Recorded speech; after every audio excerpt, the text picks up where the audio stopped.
সবসময় নির্বাচন, এবং নির্বাচন কোন আঁতাতের নির্বাচনে বিএনপি কখনোই ছিল না, ভাগাভাগির নির্বাচনে বিএনপি কখনোই ছিল না।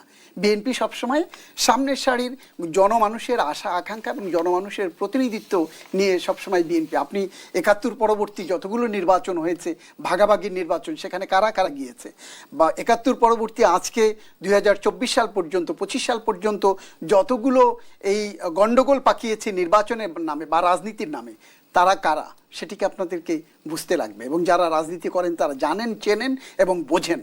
তো সাধারণ মানুষের সেন্টিমেন্টে যারা আঘাত করবে তারা কিন্তু ফসল ঘরে তুলতে পারবে না। খেলা খেলতে পারবে রাজনীতিতে, কিন্তু আসল ফসল কিন্তু ঘরে তুলতে পারবে না। বাংলাদেশের রাজনীতিতে কারা বারবার চপেটাঘাত খেয়েছে, কারা বারবার নিজের গলায় নিজেরা ফাঁস দিয়েছে, নিজের দলকে বিপদগ্রস্ত করেছে, নিজের দলের নেতাকর্মীদেরকে বিপদগ্রস্ত করেছে, ঝুঁকির মুখে ঠেলে দিয়েছে, সেটি স্পষ্ট। ফ্যাসিবাদ চলে গেছে।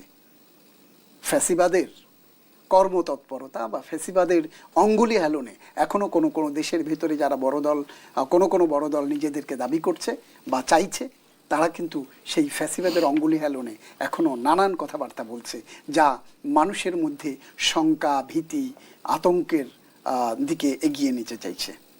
সমন্বয়ক সার্জিস আলম বলেছেন, আগামী নির্বাচনকে সামনে রেখে কেউ ক্ষমতার অপব্যবহার করার চেষ্টা করলে দেশে আরেকটা গণবিপ্লব হবে। আগামী নির্বাচন হবে গণ অভ্যুত্থানের আকাঙ্ক্ষাকে সামনে নিয়ে। নির্বাচন সামনে রেখে কারা আসলে ক্ষমতার অপব্যবহারের চেষ্টা চালাচ্ছে, কাদের উদ্দেশ্যেই হুঁশিয়ারি? দেখেন, ক্ষমতা কার আছে? বিএনপি গত ১৬ বছর, ১৭-১৮ বছর যদি আমরা বলি, ১১ সার্জিস আলম যেটি বলেছে, ক্ষমতার যদি অপব্যবহার করায়, কারা ক্ষমতার অপব্যবহার করছে? তিনি কিন্তু রাজনৈতিক দলগুলোর উদ্দেশ্যে কথা বলেছেন। যার উদ্দেশ্যেই কথা বলুক না কেন, ক্ষমতা আছে কার হাতে? তারা এবং এই সার্জিস আলমরা সরকারের অংশ। সার্জিস আলমদের প্রতিনিধিরা সরকারের ভেতরে আছে। এই যে আমরা কুইন্স পার্টির কথা বলি, সরকারের ভেতরে থেকে সরকারি মদদে বা সরকারি সহযোগিতায় যারা রাজনীতি করতে চায়, সেটি তো আপনার ক্ষমতার অপব্যবহার। ছাত্ররা তো ভিন্ন কথা বলছে। জনাব সুলতান মাহমুদ, তারা বলছে যে তারা যদি রাজনৈতিক দলে যুক্ত হয় তারা পদত্যাগ করেই যুক্ত হবে। সে আলোচনায় ফিরতে চাই। আপনি কিংস পার্টির একটা নজরুলের একটি কবিতার পংক্তি আছে, হায় রে ভজনালয় তোমার মিনারে চড়িয়া ভণ্ড গাহে স্বার্থের জয়। তো পরিস্থিতিটা কিন্তু এখন সেরকম। কেমন সেরকম? আপনি বলছেন, আপনি যারা আন্দোলন সংগ্রাম করলেন কোটার জন্য, সেই কোটা থেকে আসলেন সরকারে, সরকার থেকে এসছেন এখন রাজনৈতিক দল গঠন করতে, এবং সেই রাজনৈতিক দল গঠন করে আপনি ওখান থেকে ছেড়ে আরেক জায়গায় যাবেন। ওখানে কাকে বসাবেন সেই রূপরেখাও আপনারা নিচ্ছেন।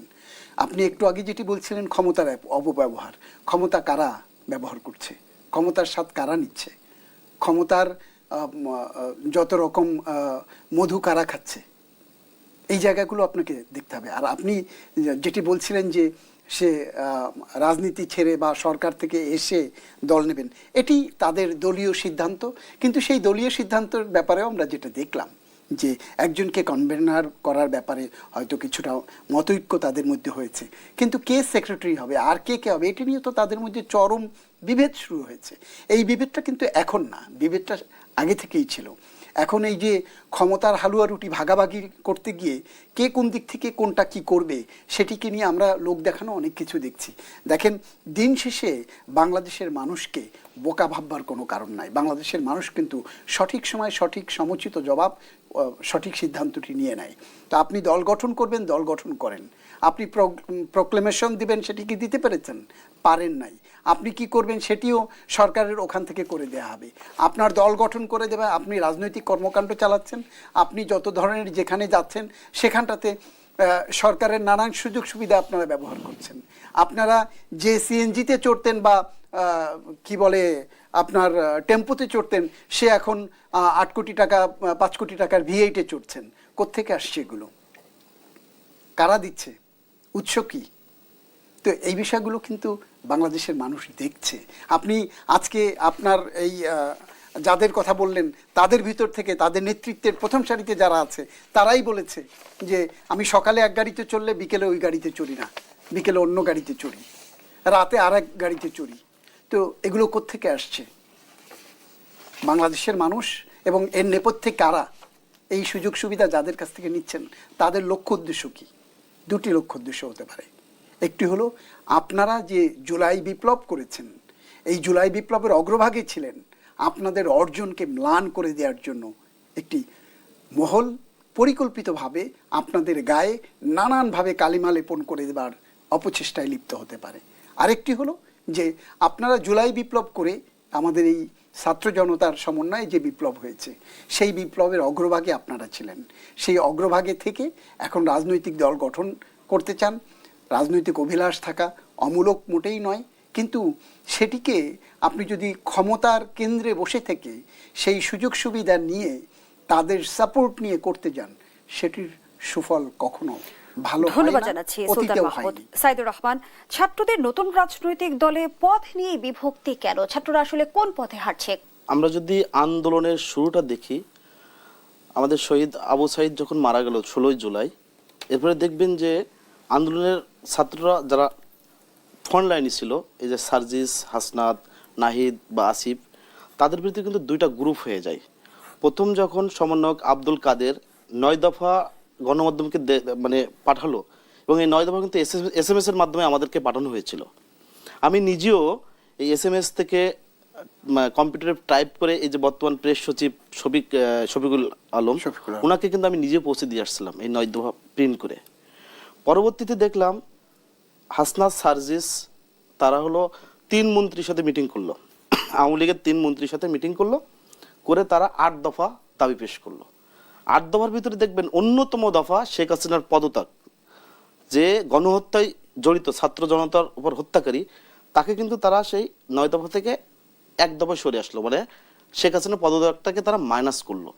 তার মানে যদি আমি ধরি, চেতনার জায়গা যদি ধরি, হাসনাত, সার্জিস তারা কিন্তু এই আন্দোলনের চেতনার সাথে ছিল না। মূল চেতনার সাথে যদি বলি, এই যে নাহিদ এবং আসিফ তাদের যে 9 দফা বা কাদের, তাদের পক্ষ থেকে যে আব্দুল কাদের সমন্বয়ক দিল, এরপরে দেখবেন যে 6 সমন্বয়ককে ডিবি কার্যালয়ে উঠিয়ে নেওয়া হলো। তারপরে যদি প্রেক্ষাপটে আমরা আসি, আন্দোলনের তখন তো নতুনত্ব মাত্রা তৈরি হলো। তখন দেখবেন যে সোশ্যাল মিডিয়াতে বিএনপির ভারপ্রাপ্ত চেয়ারম্যান জনাব তারেক রহমান, উনি কিন্তু 1 দফা ঘোষণা করেছিলেন 21শে জুলাই, এবং এই 1 দফাই কিন্তু চূড়ান্ত 1 দফায় রূপান্তর হয়। কিন্তু বিএনপি কিন্তু, আমরা গণমাধ্যম কর্মী হিসেবে কিন্তু দেখেছি, বিএনপি কিন্তু ক্রেডিট নেয় নাই তাদের এই আন্দোলনের। আমরা পরবর্তীতে দেখলাম, আমি নিজেও ইউসিতে গিয়েছিলাম ডক্টর ইউনূস সাহেবের প্রোগ্রামে, উনি তখন পরিচয় করে দিচ্ছে কি মাহফুজ আলম মাস্টার মাইন্ড। আমি তো অবাক হয়ে গেছি, কোথার মাস্টার মাইন্ড উনি, কোথায় ছিল ওনার আন্দোলনের মাত্রা, কোথায় উনি আন্দোলনে ইনভলভমেন্ট ছিল। এই আন্দোলন আমরা গণমাধ্যম কর্মী হিসেবে প্রত্যেকটা মুহূর্তে তো আমরা দেখেছি কারা কিভাবে ইনভলভ ছিল। আন্দোলনের শুরুতেই তাদের ভিতরে একটা বিভক্তি ছিল।